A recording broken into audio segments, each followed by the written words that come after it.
Back here, maybe over my shoulder. You ready? Okay, so today I have a customer that has a door that from her pictures, she's a follower of mine on Facebook, and from her pictures, it kind of has the look of this window. So I'm trying to help her choose her paint colors and how to achieve this look on a wall. And so I do this with my clients all of the time. First of all, we'll talk about how to find the right family of colors. So if you can, get a fan deck from your paint store, any paint store, it doesn't matter. This is Sherwin-Williams, but it doesn't matter, any paint store. And so this feels like it's white, but when you really get to looking at it, all of the whites are not gray enough compared to this. We're on a paint job, so I'm kind of painty and messy, but anyway, so that one is out, and then it's not cream. See how gray this is, and you maybe can't tell that it's really gray. So then when we go to this one, what I like to do is kind of use my fingers to block like the color. So I'm looking here and here.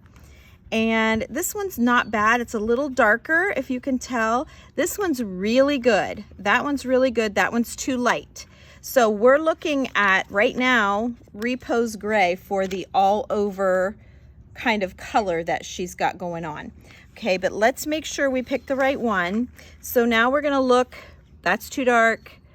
This is not bad. This is really good. Can you tell from that, Jessica? Mm-hmm. Okay, and then this one is too light, but not bad. So I'm gonna say this one's really good right here. So let's compare the two. And I feel like, I don't know in the camera, what are you picking up? The right on the right. That's where I'm leaning to. It's a little browner. This one's not bad. But yeah, this one's just a little warmer, and I feel like maybe with the wood undertones. So what I'm going to tell her is, rather than trying to match like what the wood looks like, that's gonna be tough to do because there's so many colors in the wood. What I would do is I would have, so it is in a, it's on raw wood, so she's gonna need primer.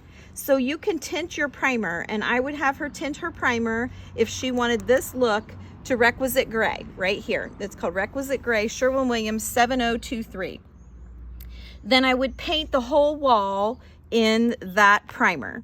Then I would take Simple White, SW 7021, and that would be my wash. And I would mix that with water.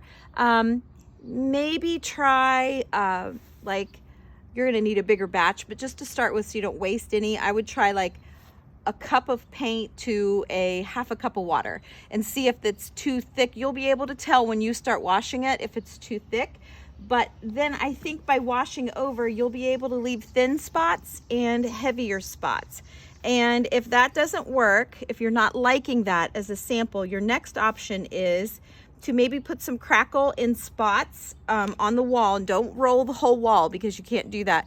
Do spots here and there with crackle, and then paint over the whole thing with this. And then wherever it crackles, this dark color will show through.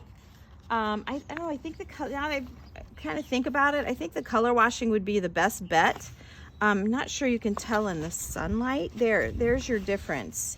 So when you wash this over top of this, you're kind of gonna get this where, see how you can see the dark lines and then the light? So you're kind of gonna get that look.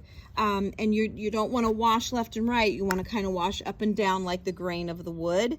But if you're putting it on like press board or something, you're not gonna get the look. So you might as well just wash it however you can. You can dry brush it on if you don't want to scrub. You can use a dry brush, just kind of dip it down in that solution of paint and water and smear it on, and then use your rag and wipe it, a wet rag, and wipe it back. And that's how I would try and get this look. Good luck.